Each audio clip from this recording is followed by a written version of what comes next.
খবরের শুরুতেই থাকছে হেডলাইন্স।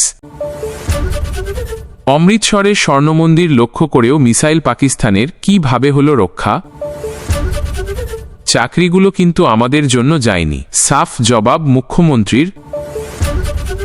পহেলগাম হামলায় জ্যোতির্যোগ, ইউটিউবারের পাকিস্তানের পর চীন ভ্রমণ নিয়েও বড় প্রশ্ন। রেলের উচ্ছেদে কর্মহীন প্রায় ৬০ দোকানি, দ্বারস্থ পুরসভার। গ্রেপ্তারি চ্যালেঞ্জ করে সুপ্রিম কোর্টে প্রফেসর মাহমুদাবাদ। জরুরি ভিত্তিতে মামলা শুনবে আদালত, ৩ মাস মাইনে বন্ধ। আত্মহত্যা সিভিক ভলান্টিয়ারের। পাহাড়ে ঘুরতে এসেছেন মুখ্যমন্ত্রী, মমতার উত্তরবঙ্গ সফর নিয়ে কটাক্ষ শুভেন্দুর। তৃণমূল নেতা কুণাল ঘোষের বিরুদ্ধে রুল জারি করল কলকাতা হাইকোর্ট, তালিকায় এই ৭ জনও। ১০ বছর পর সৌরভ অনুব্রত সাক্ষাৎ, মহারাজকে ক্রিকেটের কোচিংয়ের অনুরোধ কেষ্টর। গুদাম থেকে উধাও ১২৪৫ মেট্রিক টন সরকারি চাল, প্রায় ৪ কোটি টাকা গরমিলের অভিযোগ কাকদ্বীপে। শিল্পীদের কাজ করতে বাধা দেওয়া যাবে না, কড়া বার্তা কলকাতা হাইকোর্টের। আসছি বিস্তারিত খবরে। অপারেশন সিঁদুর এরপর বদলা নিতে ভারতের একাধিক জায়গাকে টার্গেট করেছিল পাক সেনা। ড্রোন ও মিসাইল ছুঁড়ে পাকিস্তান হামলা চালানোর চেষ্টা করেছিল অমৃতসরের স্বর্ণ মন্দিরে। সেনা সূত্রেই জানা গিয়েছে এই খবর। ৮ই মে রাতেই ভারতের একাধিক জায়গায় হামলা চালায় পাক সেনা। ১৫তম পদাতিক ডিভিশনের general officer commanding major general Kartik C Seshadri জানিয়েছেন, দেশের একাধিক অসামরিক এলাকা ও ধর্মীয় স্থান লক্ষ্য করে ড্রোন হামলা চালায় পাক সেনা। ছোড়া হয় ক্ষেপণাস্ত্রও। সেই তালিকায় ছিল শিখদের পবিত্র ধর্মস্থান অমৃতসরের স্বর্ণ মন্দিরও। কিন্তু ভারতীয় সেনার বীরবিক্রমের সামনে ভোঁতা হয়ে যায় সেই চেষ্টা। পাক সেনার শয়তানি আগে থেকেই টের পেয়েছিল ভারতীয় সেনা, তাই মূল্যবান স্থাপত্য ও জনপ্রিয় ধর্মস্থানগুলিতে হানার সম্ভাবনা মাথায় রেখেই প্রস্তুত ছিল Bharat. Major general Kartik C Seshadri বলেন, আমরা জানতাম ওদের কোনো নীতিবোধ নেই। আন্দাজ করেছিলাম ওরা সেনা ঘাঁটি ছাড়াও ধর্মীয় স্থান এবং নাগরিকদের টার্গেট করবে। স্বর্ণমন্দির পাঞ্জাবের অত্যন্ত জনপ্রিয় জায়গা। সীমান্ত পারে গুরুদ্বার ওদের নিশানায় দেখেই স্বর্ণমন্দির নিয়ে আমরা সাবধানী ছিলাম।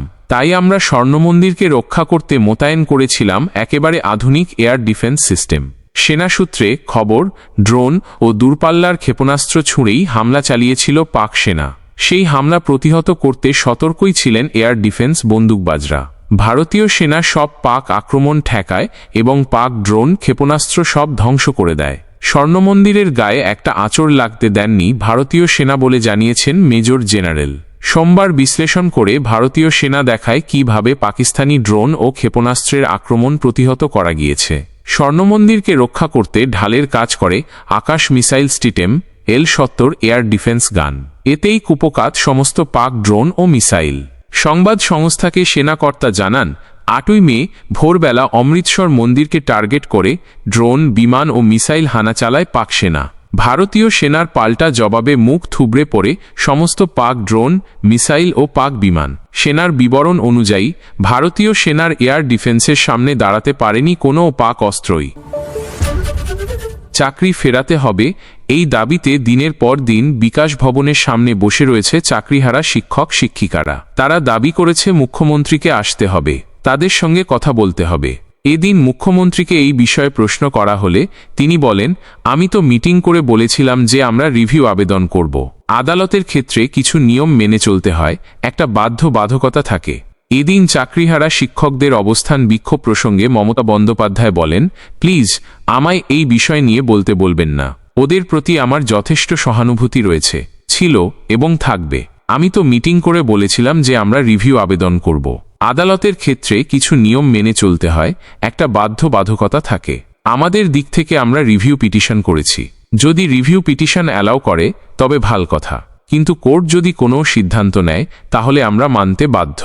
আমরা বলতে পারি না যে কোর্টের সিদ্ধান্ত মানব না। এখনো পর্যন্ত কারোর মাইনে বন্ধ হয়নি। এমনকি গ্রুপ সি যারা টাকা পাবে না তাদের জন্য বিশেষ স্কিম করে টাকা দেওয়া হচ্ছে। তিনি আরও বলেন, আমার একটা জিনিস খারাপ লাগে, যারা উস্কাচ্ছে তারাই কিন্তু এই মামলা করেছে। চাকরিগুলো কিন্তু আমাদের জন্য যায়নি। চাকরিগুলি যাদের জন্য যাওয়ার পথে, আমি তাদের বলবো এটা না করলেই পারতেন। যারা চাকরি খেয়েছেন তারাই যদি আজকে স্বার্থরক্ষার গুরু হয়ে যায়, সেখানে আমার আপত্তি আছে। তাদের রাজ্য সরকারকে বিশ্বাস করা উচিত ছিল। আমি নিজে ওদের সঙ্গে মিটিং করেছি। শিক্ষকদের কাছ থেকে আমরা ন্যূনতম সম্মান, সৌজন্য প্রত্যাশা করি। রাজনীতির ঊর্ধ্বে থেকে তারা সমাজকে সেবা করুক, বাচ্চাদের শিক্ষা দিক। সবাই সমান নয়, অনেকে কাজ করছেন। আন্দোলনকারীদের প্রতি সহানুভূতি প্রকাশ করেই তিনি বলেন, যারা আন্দোলন করছে তাদের বিরুদ্ধেও অভিযোগ নেই। আমার অভিযোগ একটাই, কাউকে আটকে রাখা যায় না। পথ আটকে মানুষের ক্ষতি করা যায় না। এতে বাইরের লোকেরা আছে, শিক্ষকের সংখ্যা কম। প্রেগন্যান্ট মহিলা, তাকে 14 ঘন্টা -18 ঘন্টা আটকে রাখা হচ্ছে। একজন পরীক্ষা দিতে এসেছেন, তাকে নামতে দেওয়া হয়নি। সে লাফ দিয়েছে, পায়ে চোট রয়েছে। মানবিকতাকে শ্রদ্ধা করলে তাকে ভালবাসা যায়, শ্রদ্ধা করা যায়। আন্দোলনের বিপক্ষে নই, কিন্তু আন্দোলনেরও একটা লক্ষণ রেখা আছে। আমি তো বলবো, এখানে আন্দোলন না করে আইনি লড়াই করুন। আমরা সবরকমভাবে পাশে আছি। যে রাজনৈতিক দলগুলি সুবিধা নেওয়ার চেষ্টা করছে তাদের বলবো, কোর্টে তো কেসটা আপনারা করেছিলেন, সেটা করা কি ঠিক ছিল? চাকরিগুলো আমাদের জন্য যায়নি। চাকরিহারা শিক্ষকদের আন্দোলন প্রসঙ্গে বললেন মুখ্যমন্ত্রী। রেশন দুর্নীতির আবহে আবারও রাজ্য প্রাকৃতিক দুর্যোগের জন্য বরাদ্দ চালে নিয়ে ব্যাপক দুর্নীতি প্রকাশ্যে। সুন্দরবনের কাকদ্বীপ মহকুমার প্রাকৃতিক দুর্যোগের জন্য বরাদ্দ 1245 মেট্রিক টন সরকারি চাল হোলসেলারের গুদাম থেকে উধাও, যার বাজার মূল্য প্রায় 4 কোটি টাকা। এই চাল 2015-2021 অর্থবর্ষে বরাদ্দ ছিল। ওই হোলসেলার অমিত ভকতের বিরুদ্ধে এফআইআর করলেন কাকদ্বীপের মহকুমা শাসক। অমিত ভকতের বিরুদ্ধে সরকারি সম্পদ অপব্যবহার ও অত্যাবশ্যকীয় পণ্য আইনে মামলা রুজু করেছে কাকদ্বীপ থানা। এই হোলসেলারের বিরুদ্ধে 2023 সালে রেশনের কয়েকশো কুইন্টাল চাল গরমিলের অভিযোগ ছিল। খাদ্য দফতরের অভিযোগের ভিত্তিতে গ্রেফতার হয় ওই হোলসেলার। বর্তমানে জামিনে আছে। বিজেপি এই দুর্নীতিতে সিবিআই তদন্তের দাবি জানিয়েছে। শাসক দল ও সরকারি আধিকারিকরাও এই দুর্নীতিতে জড়িত বলে সরব বিজেপি। দক্ষিণ 24 পরগনার জেলা পরিষদের সহ সভাধিপতি শ্রীমন্ত মালী জানিয়েছেন, মহকুমা প্রশাসন তদন্ত করে গরমিল পাওয়ার পর এফআইআর হয়েছে। তবে দুর্যোগ এলে ত্রাণের চালের সংকট হবে না। অন্যদিকে কাকদ্বীপ শহরে হোলসেলার অমিত ভকতের গুদাম তালাবন্ধ। বাড়িতে গিয়েও কোনো খোঁজ পাওয়া যায়নি। গুদাম থেকে উধাও 1245 মেট্রিক টন সরকারি চাল, 4 কোটির গরমিল। বোলপুরের মঞ্চে রবিবারে দেখা গেল দুই ভিন্ন জগতের দুই নক্ষত্র, সৌরভ গঙ্গোপাধ্যায় এবং অনুব্রত মণ্ডলকে। দীর্ঘ 10 বছর পর তাঁদের সাক্ষাৎ হল বোলপুরের ডাকবাংলো স্টেডিয়ামের অনুষ্ঠানে। প্রাক্তন ভারত অধিনায়ক সৌরভকে বীরভূম জেলায় ক্রিকেট কোচিং করানোর আন্তরিক আবেদন জানালেন অনুব্রত মণ্ডল। মঞ্চে অনুব্রতকে দাদা বলে সম্বোধন করলেন মহারাজ। বীরভূম জেলা ক্রীড়া সংস্থা, বোলপুর মহকুমা ক্রীড়া সংস্থা ও বোলপুর পুরসভার উদ্যোগে আয়োজিত এই সংবর্ধনা অনুষ্ঠানে সৌরভ গঙ্গোপাধ্যায় ছাড়াও উপস্থিত ছিলেন ভারতীয় মহিলা ক্রিকেট দলের প্রাক্তন বোলার ঝুলন গোস্বামী এবং সিএবি সভাপতি স্নেহাশিস গঙ্গোপাধ্যায়। এছাড়াও রাজ্যের কারামন্ত্রী চন্দ্রনাথ সিংহ, বোলপুরের সাংসদ অসিত মাল, বীরভূমের জেলাশাসক বিধান রায়, সিউড়ির বিধায়ক বিকাশ রায়চৌধুরী, বোলপুর পুরসভার চেয়ারপারসন পর্ণা ঘোষ এবং সিএবির একাধিক প্রাক্তন ও বর্তমান কর্তা ব্যক্তিত্ব অনুষ্ঠানে যোগ দিয়েছিলেন। অনুষ্ঠানের শুরুতে সৌরভ এবং ঝুলন দুজনেই রবীন্দ্রনাথ ঠাকুরের মূর্তিতে শ্রদ্ধার্ঘ্য নিবেদন করেন। এরপর তাঁদের হাতে উপহারস্বরূপ তুলে দেওয়া হয় রবীন্দ্র প্রতিকৃতি। মঞ্চে অনুব্রত মণ্ডলের সঙ্গে সাক্ষাতের প্রসঙ্গে সৌরভ গঙ্গোপাধ্যায় বলেন, 10 বছর পর অনুব্রতদার সঙ্গে দেখা হলো। এর আগে আমাদের শেষ দেখা হয়েছিল রামপুরহাটে। এর পরেই অনুব্রত মণ্ডল বীরভূম জেলায় ক্রিকেট কোচিং করানোর জন্য সৌরভের কাছে অনুরোধ জানালেন। অন্যদিকে বোলপুরের সাংসদ অসিত মাল বোলপুর ডাকবাংলো স্টেডিয়ামকে আধুনিক মানে গড়ে তোলার জন্য 4 কোটি টাকা বরাদ্দ করার কথা ঘোষণা করলেন। সাংসদ তহবিল থেকে এই অর্থ দেওয়া হবে বলে তিনি জানান। রবিবার মঞ্চ থেকে অনুব্রত মণ্ডল এই ঘোষণা করেন। সৌরভ গঙ্গোপাধ্যায়কে এক ঝলক দেখার জন্য বোলপুর স্টেডিয়ামে মানুষের ঢল নেমেছিল, যা ছিল চোখে পড়ার মতো। বড় পদক্ষেপ, আগেই জারি হয়েছিল নোটিশ। এবার কলকাতা হাইকোর্টের উল্লেখযোগ্য, সেই দিন বিক্ষোভকারীরা বিক্ষোভ দেখানোর পর তৃণমূল নেতা কুণাল ঘোষের সঙ্গে দেখা করেন। সেখান থেকে সাংবাদিক বৈঠক করেন কুণাল। সাংবাদিক বৈঠক করে সিপিএমের সব নেতাদের ছবি দেখান। কুণালের প্রশ্ন ছিল, এক সময় যে বিকাশ ভট্টাচার্যরা মোটা অঙ্কের টাকা নিয়েছেন মামলা লড়ার জন্য, এখন কেন তারাই চাকরি কাটতে মরিয়া হয়ে পড়েছে? এই সময়ই কুণাল বলেন, আর বিচারপতির কিছু কিছু সিপিএমের আইনজীবীকে দেখলে কি হয় জানি না। অভিজিৎ গঙ্গোপাধ্যায়কে দেখেছি, ভগবান ভগবান, তারপর হলো সাংসদ। এই ঘটনার প্রেক্ষিতেই হয় মামলা। এর আগের শুনানিতে যাদের বিরুদ্ধে অভিযোগ তাদের কি নোটিশ দেওয়া হয়েছে কি না তা জানতে চায় আদালত। প্রাথমিকভাবে এটা ক্রিমিনাল কন্টেম্পট বলে মনে করে আদালত। হলফনামা চাওয়া হয়, সন্তুষ্ট না হলে রুল জারি করা হবে বলা হয়েছিল। মামলার পরবর্তী শুনানি 16 জুন। বিচারপতি বিশ্বজিৎ বসু এবং আইনজীবী বিকাশ রঞ্জন ভট্টাচার্যের বিরুদ্ধে বিক্ষোভের ঘটনায় আদালত অবমাননার রুল জারি করল উচ্চ আদালত। হাইকোর্টের নির্দেশে তৃণমূল নেতা কুণাল ঘোষ সহ উচ্চ প্রাথমিকের বিক্ষোভকারী 7 জন চাকরিপ্রার্থীর বিরুদ্ধে জারি হল রুল। হাইকোর্টের বিচারপতি বিশ্বজিৎ বসুকে নিয়ে অবমাননাকর মন্তব্য ও আইনজীবীদের ওপর হামলার ঘটনায় এদিন রুল জারি করার নির্দেশ দিয়েছেন বিচারপতি অরিজিৎ বন্দ্যোপাধ্যায়, বিচারপতি সব্যসাচী ভট্টাচার্য এবং রাজর্ষি ভরদ্বাজের বৃহত্তর বেঞ্চ। সব অভিযুক্তের বিরুদ্ধে আদালত অবমাননার রুল জারি করেছে হাইকোর্ট। এদিন মামলার শুনানিতে কুণাল ঘোষের আইনজীবী জানান, ঘটনার দিন তার মক্কেল উপস্থিত ছিলেন না, রাজারহাটে একটি সাক্ষাৎকার দিচ্ছিলেন। এদিকে আইনজীবীদের আইনজীবী আদালতে বলেন, এরা কেউ আদালতের পরোয়া করে না, আদালত অবমাননার রুল জারি করুন, তাহলেই কথা শুনবে। হাইকোর্ট জানায়, গত 2রা মে প্রাথমিকভাবে বলেছিলাম এটা অপরাধমূলক কাজ।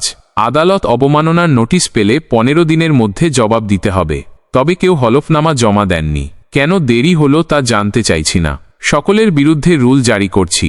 আদালতের নির্দেশের পরেও হলফনামা জমা না দেওয়ায় তৃণমূল নেতার বিরুদ্ধে রুল জারি হয়েছে।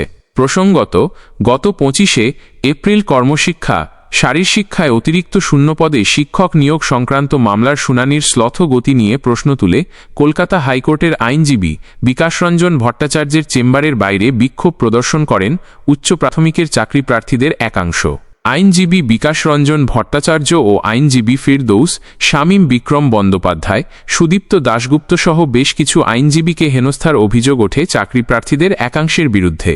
পাশাপাশি বিচারপতি বিশ্বজিৎ বসুর বিরুদ্ধে আপত্তিকর মন্তব্য এবং স্লোগান দেওয়ার অভিযোগ ওঠে হাইকোর্ট চত্বরেই। হাইকোর্টের বিচারপতিকে নিয়ে আপত্তিকর মন্তব্য এবং স্লোগান দেওয়ায় ঘটনায় আদালত অবমাননার মামলার জন্য কলকাতা হাইকোর্টের প্রধান বিচারপতি টি.এস. শিবজ্ঞানমের দৃষ্টি আকর্ষণ করেন বার অ্যাসোসিয়েশনের কিছু আইনজীবী। তাতে বিচারপতি অরিজিৎ বন্দ্যোপাধ্যায়, বিচারপতি সব্যসাচী চট্টোপাধ্যায় ও বিচারপতি রাজর্ষি ভরদ্বাজকে নিয়ে বিশেষ বেঞ্চ গড়ে দেন প্রধান বিচারপতি। গোটা বিষয়কে দুর্ভাগ্যজনক ঘটনা বলে উল্লেখ করে হাইকোর্ট। ডিভিশন বেঞ্চের মন্তব্য, আদালতের অবমাননা ফৌজদারি অপরাধ। ভবিষ্যতে যাতে এরম ঘটনা আর না হয় সুনিশ্চিত করার জন্য পুলিশ কমিশনারকে নির্দেশ দেয় হাইকোর্ট। 700 ভয়াবহ বিস্ফোরণ টিটাগড়ে। 4 নম্বর ওয়ার্ডের একটি বহুতলে এই বিস্ফোরণ ঘটেছে বলে জানা গিয়েছে। বিস্ফোরণের তীব্রতায় কেঁপে ওঠে গোটা এলাকা। তীব্রতা এতটাই ছিল যে বহুতলের দেওয়ালের একাংশ এগিয়ে পড়ে পাশের বাড়ির টালির চালে। তজার জেরে ক্ষতিগ্রস্ত হয়েছে ওই বাড়ির টালির চাল সহ আরও কয়েকটি বাড়ি। শুধু তাই নয়, বিস্ফোরণে বহুতলের দেওয়ালেও ফাটল ধরেছে। খবর পেয়ে তড়িঘড়ি ঘটনাস্থলে পৌঁছে বহুতলের চারপাশ ঘিরে ফেলে পুলিশ। নিরাপত্তার স্বার্থে ওই বহুতলটি খালি করে দেওয়া হয়েছে, তবে এখনও পর্যন্ত কোনো প্রাণহানির খবর নেই। ঘটনার এনআইএ তদন্ত দাবি করেছেন অর্জুন সিং। জানা গিয়েছে, সোমবার সকালে ওই বহুতলের 4 তলার একটি আবাসনে জোরালো বিস্ফোরণ হয়। তখন ঘুমে আচ্ছন্ন পাড়ার সকলে। 7 সকালে বিস্ফোরণের শব্দে ঘুম ভেঙে যায় এলাকার বাসিন্দাদের। আতঙ্কে বাড়ির বাইরে বেরিয়ে আসেন তারা। এসে দেখেন চারদিক ধোঁয়ায় ভরে গিয়েছে, বারুদের গন্ধও ভেসে আসছিল নাকে। বুঝতে পারেন বোমা বিস্ফোরণের ঘটনা ঘটেছে। প্রাথমিকভাবে পুলিশেরও অনুমান, ওই আবাসনে মজুত করা হয়েছিল বোমা। সেই বোমা থেকেই বিস্ফোরণ বলে মনে করা হচ্ছে। তবে কে বা কারা সেখানে বোমা মজুত করেছিল তা খতিয়ে দেখছেন তদন্তকারীরা। স্থানীয় সূত্রে খবর, বিস্ফোরণের তীব্রতায় 10 ফুট বাই 8 ফুটের দেওয়াল ভেঙে পড়েছে। ক্ষতিগ্রস্ত হয়েছে পাশের ঝুপড়ির কয়েকটি বাড়িও। ঘন বসতিপূর্ণ এলাকায় হঠাৎই এই বিস্ফোরণে রীতিমতো আতঙ্কিত এলাকার লোকজন। বহুতলের যে আবাসনে বিস্ফোরণ ঘটেছে সেটি স্থানীয় তৃণমূল কাউন্সিলর আরমান মণ্ডল দখল করে রেখেছিলেন বলে অভিযোগ। ফলে তার ভূমিকাও পুলিশের আতশকাঁচের নিচে। বহুতলের প্রমোটারের দাবি, ভোটের সময় তিনি কাউন্সিলর আরমান মণ্ডলকে এই ফ্ল্যাটটি ব্যবহার করার জন্য দিয়েছিলেন, তারপর আর ফেরত দেননি। বর্তমানে ফ্ল্যাটটি ফাঁকাই পড়েছিল। ওই বহুতলে 40-42টি আবাসন রয়েছে। তার মধ্যে একটি ফ্ল্যাট আরমান মণ্ডলের কাছে দেওয়া ছিল। ফ্ল্যাটটি ছেড়ে দেওয়ার জন্য কাউন্সিলরকে বলা হয়েছিল, কিন্তু তিনি ছাড়েননি। বলেছিলেন পুরসভার চেয়ারম্যানের কাছে যেতে। যদিও যাবতীয় অভিযোগ অস্বীকার করেছেন কাউন্সিলর আরমান মণ্ডল। তিনি বলেন, যে কেউ অভিযোগ করতেই পারে, তবে সেই অভিযোগের সারবত্তা থাকতে হবে। আমি কেন ঘর দখল করতে যাব? আমি গরিব মানুষকে ঘর পাইয়ে দিতে সাহায্য করি, তাই ঘর দখল করার অভিযোগ সঠিক নয়। এতদিন অভিযোগ করল না, সামনে ভোট আসছে, তাই এখন অভিযোগ করতে হবে। এর পিছনে ষড়যন্ত্র থাকতে পারে। পুলিশকে বলবো তদন্ত করে এর পিছনে যারা রয়েছে তাদের খুঁজে বের করতে কড়া শাস্তির ব্যবস্থা করুক পুলিশ প্রশাসন। তিনি আরও বলেন, মা বোনদের জিজ্ঞাসা করুন আমার রেকর্ড কি, আমি কেন ঘর নেব? আমার কোনো ঘর নেই ওখানে। এটা কমিউনিটি হলের মতো পড়ে থাকত। লিফট না লাগানোর জন্য বকা দিয়েছিলাম। আল্লাহর কৃপা যে কিছু হয়নি। টিটাগড়ে কোনো অশান্তি হয় না, সবাই শান্তিতে মিলেমিশে থাকে। এদিকে এই বিষয়ে বিজেপি নেতা অর্জুন সিং নিজের এক্স হ্যান্ডেলে এই নিয়ে লেখেন, তৃণমূল কাউন্সিলর মজুত করেছিল বোমা। ব্যারাকপুরে অপরাধ খতম করার ডাক দিয়েছেন পার্থ ভৌমিক, অথচ গুন্ডারাই কাউন্সিলর হয়ে গিয়েছে। জিহাদি সংগঠনের সঙ্গে যুক্ত। ঘটনার সঙ্গে আনসারুল্লাহ বাংলার কোনও যোগ থাকতে পারে। এরা বোমা মজুত রেখেছিল না বোমা বানাচ্ছিল কে জানে। এনআইএ তদন্ত দরকার। পশ্চিমবঙ্গ পুলিশ অথবা ব্যারাকপুর কমিশনারেটের উপর ভরসা নেই। অমিত শাহজি রাজনাথ সিংজির কাছে চিঠি পাঠাচ্ছি। সামনেই ক্যান্টনমেন্ট এলাকা, প্রতিরক্ষা বিষয়ক কিছু হতে পারে, কোনো চক্রান্ত হতে পারে। অন্যদিকে বিষয়টি নিয়ে ব্যারাকপুর পুলিশ কমিশনারেটের ডিসি সাউথ অনুপম সিং বলেন, কী ধরনের বোমা মজুত করা হয়েছিল তা খতিয়ে দেখছি আমরা। এ নিয়ে বিশেষজ্ঞদের পরামর্শ নেওয়া হচ্ছে। বছর ঘুরলেই রাজ্যে বিধানসভা নির্বাচন। তার আগে তৃণমূলের সাংগঠনিক স্তরে একাধিক রদবদল হয়েছে। গত শুক্রবার দলের চেয়ারপারসন ও জেলা সভাপতিদের তালিকা প্রকাশিত হয়েছে। সেখানে দেখা গিয়েছে জেলা সভাপতি পদ হারিয়েছেন অনুব্রত মণ্ডল ও সুদীপ বন্দ্যোপাধ্যায়ের মতো দুই হেভিওয়েট। কেন এই সিদ্ধান্ত? এবার মুখ খুললেন তৃণমূলের সর্বভারতীয় সাধারণ সম্পাদক অভিষেক বন্দ্যোপাধ্যায়। বীরভূমে তৃণমূলের জেলা সভাপতি ছিলেন অনুব্রত ওরফে কেষ্ট অনুব্রত মণ্ডল। অন্যদিকে কলকাতা উত্তর জেলা কমিটির সভাপতির দায়িত্ব ছিল সুদীপের কাঁধে। সোমবার কলকাতা বিমানবন্দরে দাঁড়িয়ে এই নিয়ে মুখ খোলেন তৃণমূলের সেকেন্ড ইন কমান্ড। অভিষেক বলেন, নেতাজি ইন্ডোরের বৈঠকে মমতা বন্দ্যোপাধ্যায় নিজেই বলেছিলেন অনুব্রত মণ্ডল কোর কমিটিতে থাকবেন। বীরভূমে কোর কমিটির বৈঠকও হয়েছে। উত্তর কলকাতার ক্ষেত্রে সুদীপ বন্দ্যোপাধ্যায় চেয়ারম্যান আছেন। সেখানে 7 জন বিধায়ক, তাদের সঙ্গে আরও 2 জন ট্রেড ইউনিয়নের স্বপন সমাদ্দার ও জীবন সাহা সংযোজিত হয়েছেন। 9 জনের কোর কমিটি বানানো হয়েছে। টিম ওয়ার্ক করে সকলে কাজ করবে। কাকে বেশি পুরস্কৃত করা হলো, কার ক্ষমতা খর্ব হলো, সেভাবে দেখা ঠিক নয়। অভিষেক এদিন জানান, দলের সাংগঠনিক স্তরে সকল রদবদল দলনেত্রী মমতা বন্দ্যোপাধ্যায়ের অনুমোদনে হয়েছে। কোথায় কে থাকবেন না থাকবেন, বিগত দিনে তাদের কাজের ভিত্তিতে সেই সিদ্ধান্ত গ্রহণ করা হয়েছে। তৃণমূল সাংসদ বলেন, বহু ক্ষেত্রেই দেখা গিয়েছে সাংসদ হয়ে গিয়েছেন, তাদের জেলা স্তর থেকে সরিয়ে রাজ্য স্তরে নিয়ে আসা হয়েছে। তারা রাজ্য স্তরে সাধারণ সম্পাদক হয়েছেন, সহ সভাপতি হয়েছেন, কেউ আবার সম্পাদক হয়েছেন। এতদিন যারা জেলা স্তরে কাজ করেছেন তারা রাজ্য স্তরে কাজ করবেন। অভিষেক এদিন বলেন, জেলা স্তরে অনেককে নতুন করে সুযোগ দেওয়া হয়েছে। যারা খুব ভালো চেষ্টা করেছে তবে আশানুরূপ ফল করতে পারেননি, তাদেরকেও অনেক জায়গায় পুরস্কৃত করা হয়েছে। উল্লেখ্য, বছর ঘুরলেই রাজ্যে বিধানসভা ভোট। তার আগে তৃণমূলের সাংগঠনিক স্তরে একাধিক রদবদল হয়েছে। এর মধ্যে সবচেয়ে বেশি নজর কেড়েছিল জেলা সভাপতি পদ থেকে সুদীপ কেষ্টর অপসারণ। এবার এই নিয়ে বার্তা দিলেন অভিষেক। যেখানে যা পরিবর্তন হয়েছে সবটাই দলনেত্রীর অনুমোদনে হয়েছে, জানান তৃণমূল সেনাপতি। শ্রীরামপুর রেল স্টেশন লাগোয়া পশ্চিম দিক ঘেঁষে লাইনের এক ধারেই ছিল রেডিমেড জামাকাপড়ের দোকান। প্রায় 50 বছরের বেশি সময় ধরেই জামাকাপড় বিক্রি করে। বাবা মায়ের চিকিৎসা ও ছেলেমেয়েদের পড়াশোনা সব চাহিদাই পূরণ হয়েছে সস্তার কাপড় জামা বিক্রি করেই। আচমকাই শ্রীরামপুর স্টেশনের টিকিট কাউন্টার লাগোয়া রেলের জমি থেকে সমস্ত দোকান উচ্ছেদ করে দিতেই ঘুম উড়েছে লাইনপারের হকারদের। রুজিরুটি রক্ষায় রেলের উচ্ছেদটি প্রত্যাহার করার মৌখিক দাবি দিয়ে হাওড়ার রেলের আধিকারিকদের সঙ্গে কথা বলার পরে কোনো সুরাহা না হওয়ায় দোকান বন্ধ রেখেছেন হকাররা। কিন্তু দোকান বন্ধ হতেই রোজগারহীন হয়ে পড়েছেন তারা। রেলের জমি থেকে উচ্ছেদের পরে রেললাইন লাগোয়া পুরসভার জমিতে গুমটিগুলি নামিয়ে রেখেছেন তারা। রেললাইনের ধারে থাকা প্রায় ৬০টি দোকানের ব্যবসায়ীরা তাকিয়ে আছেন এখন শুধু পুরসভার দিকে। পুরসভা দুধফায় ব্যবসায়ীদের সঙ্গে বৈঠক করেছে।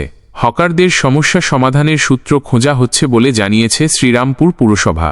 শ্রীরামপুর রেল স্টেশনে রেলের উচ্ছেদ অভিযানের বিরোধিতা করে চলতি বছরে হাইকোর্টে মামলাও করেন হকাররা। আদালত উচ্ছেদ মামলায় নির্দিষ্ট সময়সীমা পর্যন্ত স্থগিতাদেশ দেয়। তারপরে আদালতের নির্দেশেই চলতি মাসের প্রথম সপ্তাহে রেল উচ্ছেদ অভিযান চালায়। মাইকিং করে রেললাইনের পশ্চিম পাড়ের ব্যবসায়ীদের গুমটি সরিয়ে ফেলার নির্দেশ দেয়। শ্রীরামপুর মল্লিকপাড়ার বাসিন্দা কল্যাণ নন্দী বলেন, আমি প্রায় 50 বছর ধরে রেল লাইনের ফুটপাথে জামাকাপড়ের দোকান চালাই। এখানকার মুটে মজুর থেকে সাধারণ গরিব মানুষ কেনাকাটা করেন। দোকানের আয় থেকেই সংসার চালাই। এখন রেলের উচ্ছেদের কারণে দোকান বন্ধ রাখতে হয়েছে। কিন্তু দোকান বেশি দিন বন্ধ থাকলে খাবার জুটবে না। এই বয়সে কেউ কাজ দেবে না। শঙ্কর দেবনাথ বলেন, বছরের পর বছর ধরে আমরা স্টেশন রোডে জামাকাপড় বিক্রি করি। এখন রেল যদি আমাদের পুনর্বাসন না দেয় তাহলে আমাদের না খেয়ে মরতে হবে। তবে আমরা শ্রীরামপুর পুরসভার কাছে আর্জি জানিয়েছি। বিকল্প জায়গায় আমাদের ব্যবসা করতে দেওয়ার আবেদন রেখেছি। পুরপ্রধান ও কাউন্সিলররা আন্তরিকভাবে সমস্যা সমাধানের চেষ্টা করছেন। প্রদীপ সরকার নামে এক জামাকাপড় বিক্রেতা বলেন, অনেক নিম্নবিত্ত গরিব মানুষ আছেন যারা বড় দোকান ও শপিং মলে যেতে পারেন না।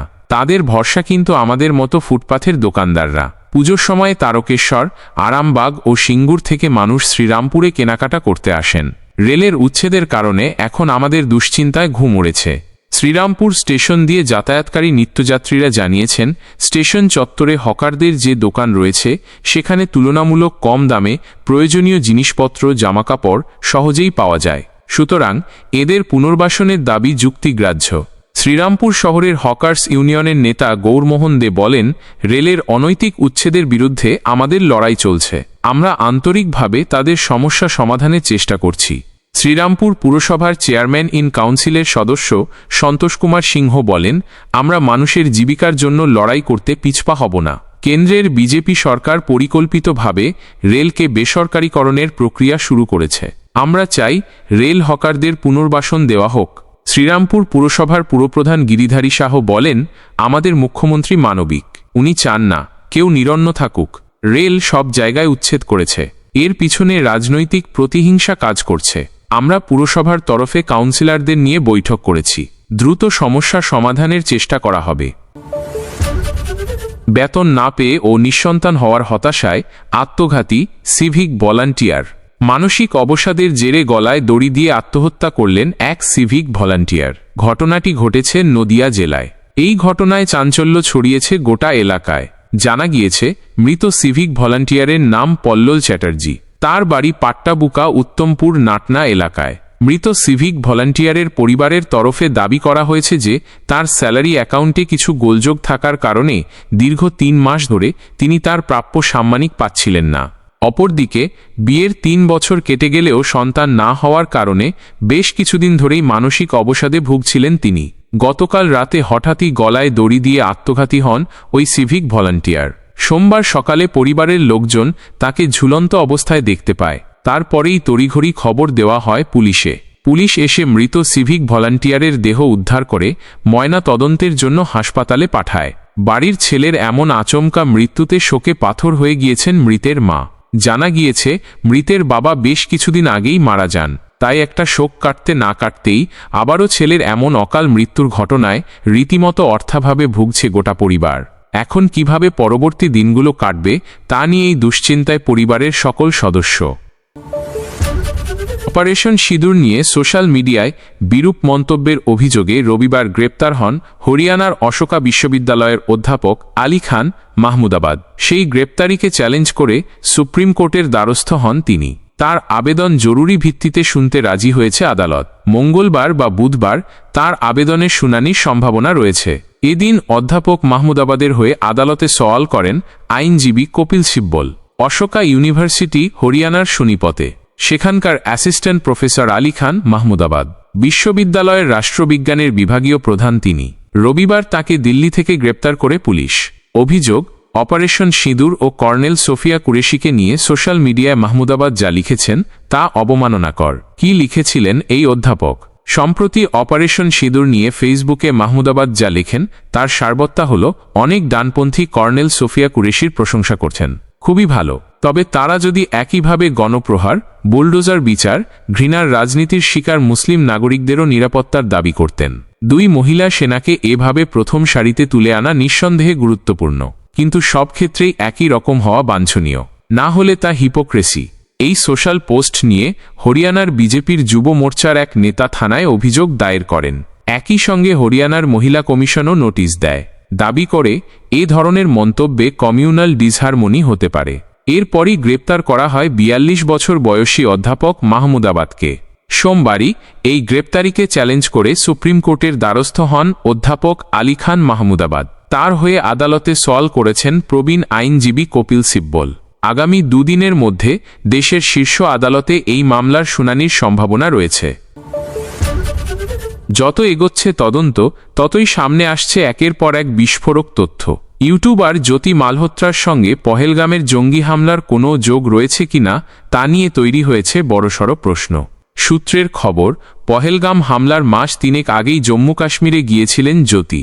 সেক্ষেত্রে বিশেষ কোনো তথ্য পাচারের কাজ করেছিলেন কি তিনি? গোয়েন্দাদের অনুমান, উপত্যকার একাধিক তথ্য পাক গুপ্তচর সংস্থা পাচার করেছিলেন জ্যোতি। জানা গিয়েছে চলতি বছরের জানুয়ারিতে জম্মু কাশ্মীরের একাধিক জায়গায় ঘুরে বেড়ান এই ইউটিউবার। পহেলগামেও গিয়েছিলেন তিনি, ব্লগও করেছিলেন। ব্লগের আড়ালে তথ্য পাচারই ছিল লক্ষ্য আশঙ্কা তদন্তকারীদের। তার ৩ মাস পরেই বৈশরণে জঙ্গি হামলার ঘটনা। মৃত্যু হয় ২৬ জনের, যাদের মধ্যে ২৫ জনই পর্যটক। হিসারের পুলিশ সুপার শশাঙ্ক কুমার সাওয়ান রবিবার বলেন যে পাকিস্তানি গোয়েন্দারা জ্যোতিকে রীতিমতো গ্রুমিং করে তৈরি করেছে। অপারেশন সিঁদুরের সময়ও লাগাতার পাক এজেন্টদের সঙ্গে যোগাযোগ রাখার অভিযোগ রয়েছে জ্যোতি মালহোত্রার বিরুদ্ধে। পুলিশ সূত্রেই খবর, পহেলগামের ঠিক আগেই চীন ভ্রমণেও গিয়েছিলেন জ্যোতি। সেই বেড়াতে যাওয়া নিয়েও রয়েছে নানা ধন্দ। পাকিস্তানের গুপ্তচর সংস্থার কোনো নির্দেশেই কি চীন গিয়েছিলেন কি না জ্যোতি তা খতিয়ে দেখা হচ্ছে। জ্যোতির প্রতিনিয়ত বিদেশ ভ্রমণের জন্য এই বিপুল পরিমাণ অর্থ আসত কোথা থেকে তাও তদন্ত করে দেখছেন তদন্তকারীরা। সাংবাদিক বৈঠকে এসপি সাওয়ান বলেন, কেন্দ্রীয় সংস্থাগুলি হরিয়ানা পুলিশকে জানিয়েছে যে সোশ্যাল মিডিয়ায় বিশেষ প্রোপাগান্ডা শেয়ার ও এমন তথ্য পেতে একাধিক ভারতীয় সোশ্যাল ইনফ্লুয়েন্সারকে নিয়োগ করেছে পাক গুপ্তচর সংস্থা। গত ১৭ই মে হরিয়ানা হিসারের বাসিন্দা ইউটিউবার জ্যোতি মালহোত্রাকে পাক গুপ্তচর বৃত্তির অভিযোগে গ্রেপ্তার করে পুলিশ।